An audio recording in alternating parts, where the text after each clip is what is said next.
Gue ngerasa manga sekarang itu makin pendek ceritanya, apalagi kalau kita ngomongin manga long running series mainstream macam Jujutsu Kaisen sama My Hero Academia misalnya. Mungkin kalau Jujutsu Kaisen sama My Hero Academia terbit di tahun 90-an, 2000-an, bagian tamat manganya di sekarang mungkin ini masih di pertengahan cerita kalau di era sebelumnya. Emang manga pendek udah ada dari dulu sih. Kan kalau kita ngomongin serialisasi yang long running, yang panjangnya dulu sama panjangnya sekarang itu beda. Kalau lu lihat dari jumlah volume, jumlah berapa chapter itu beda. Jadi inti video ini sekarang ya ngomongin manga long running series belakangan ini makin pendek dibandingkan generasi manga sebelumnya kalau kita ngeliat dari tahun 90-an, tahun 2000-an gitu. Dan gue mau sharing opini gue aja tentang hal ini sebagai orang yang rutin baca manga mingguan. Kadang juga ya manga bulanan, tergantung lah terbitnya yang mana. Jujur buat gue pribadi long running series sekarang yang lebih pendek durasi ceritanya, jumlah volumenya, jumlah chapter ya sekarang dibandingkan zaman sebelumnya, gue lebih ke arah mendukung hal ini sih. Walaupun ya gue akuin gue fans JoJo yang volumenya itu banyak banget kan, tapi gue ngerasa sebagai pembaca manga series long running yang lebih pendek sekarang ini itu lebih ramah buat pemula gitu yang mau nyoba baca manganya, orang baru lah. Itu di saat gue mau baca manga yang generasi sebelumnya yang udah tamat atau panjang banget lah ya katakan, itu ngelihat jumlah volume, jumlah chapternya yang katakanlah 50-an lebih, ratusan lebih, itu rasanya agak terintimidasi atau mungkin kadang juga ya males gitu ngeliat jumlahnya. Mungkin kasusnya gue pribadi, gue maksain diri gue sih baca JoJo karena jujur pertama kali ngeliat jumlah volumenya JoJo itu nakutin banget, sumpah bikin males. Kayak ini manga dari tahun 80-an, first impression gue nyoba dulu pas SMA. Tapi JoJo itu enaknya masih gampang gara-gara tiap part itu punya cerita yang berbeda dan rasanya agak standalone story dengan MC tiap part itu beda, jadi lebih gampang masuknya buat gue dan lebih gampang nyetelnya. Rasanya tiap part itu ceritanya berbeda daripada satu cerita yang secara keseluruhan semuanya nyambung, makanya gue lebih gampang settle lah. Anyway, yang jelas poin di segmen ini sih sebenarnya dengan apa ya,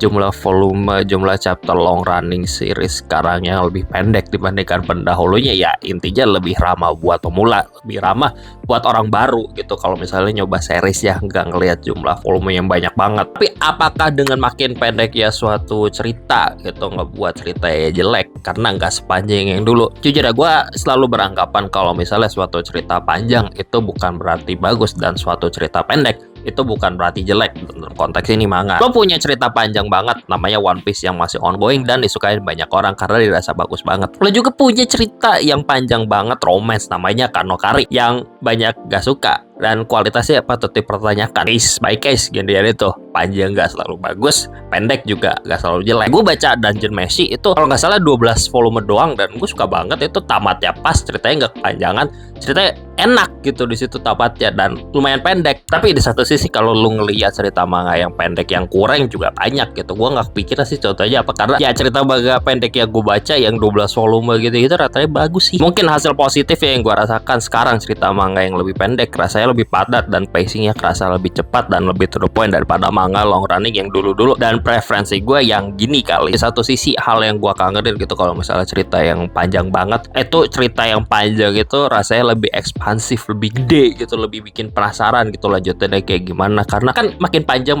terus wah ini makin seru gitu dan lu pengen hal itu lebih banyak. Kayak misalnya kan gue suka banget sama Hunter x Hunter, itu long running series yang berapa tahun lebih gitu, cuman ya kan kita tahu kasus kesehatan manga kayaknya juga kayak gitu, jadi terbitnya inconsistent. Kedua sih ujungnya emang ada plus minusnya sendiri, mau yang kayak dulu manga panjang banget atau sekarang serial manga jauh pendek itu. Tapi yang jelas ya idealnya sih ya suka-suka yang bikin cerita, mau itu manga sependek apa, mau itu manga sepanjang apa, sesuka yang bikin cerita gitu. Kok eksekusinya lah ya gimana. Cuman gini, ada satu arc Bakuman gue inget banget itu yang nyorot masalah ini, sama di Oshinoko juga ada sambatan yang mirip itu tentang penerbitan manga yang intinya ngomong manga itu sengaja dipanjang-panjangin biar tamatnya nggak cepet sama editor manganya karena berpengaruh ke penjualan. Hal ini ngebikin gue mempertanyakan sih yang dari contoh Bakuman sama Oshinoko itu tadi, apakah manga yang panjang banget di luar sana itu keinginan dari yang bikin ceritanya atau dari editornya minta dipanjang-panjangin biar gak tamat-tamat, itu gue nggak tahu gitu. Dan cara lu mengetahuinya itu ya dengan lu baca series tersebut sih. Cuman yang gue baca yang ikutin long running series sekarang sih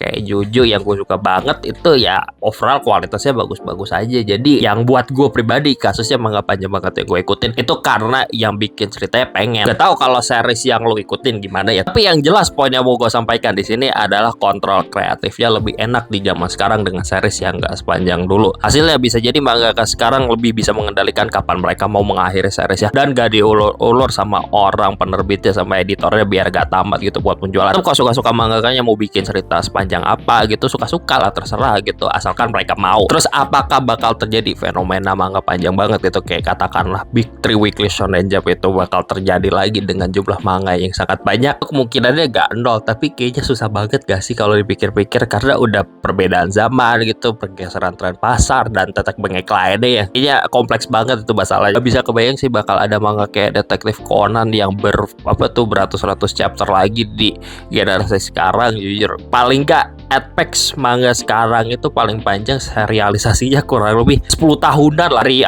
manga yang gue ikutin. Bakal susah sih ngebayangin bakal ada manga yang serialisasinya 20 tahunan di generasi manga sekarang gitu, walaupun kemungkinan itu nggak nol. Anyway, penutup dari gue ya, gue mau ngira aja gitu cerita gitu ke manga sekarang gitu yang gue rasakan makin pendek, dan jujur gue ke arah yang lebih pro ke hal ini, bukan hal yang kontra. Dan jujur gue pro ke hal ini bukan yang kontra. Dari segi apapun yang gue sampaikan argumennya di video ini, apalagi kalau ngelihat dari kontrol kreatifnya, gue ngerasa mangaka bisa enak gitu mengakhiri series ya, kapan mau dibikin sepanjang apapun suka-suka dia, mau dibikin tamat di saat itu juga ya suka-suka dia gitu. Kalau misalnya kita ngomongin serialisasi manga populer, gue nggak tahu bakal ada kejadian kayak Detektif Conan lagi lah, kayak One Piece lah, kayak Jujutsu, dan ntar nggak tahu jujur, walaupun ada kemungkinan itu terjadi dengan berapa volume itu, tapi mungkinnya kecil sih generasi manga sekarang. Anyway, itu aja sih opini gue, itu aja sih pendapat gue tentang manga yang makin pendek sekarang ini. Gue nggak tahu lu pro atau enggak sama gue, suka-suka lo. Itu aja opini gue, udah bye lah.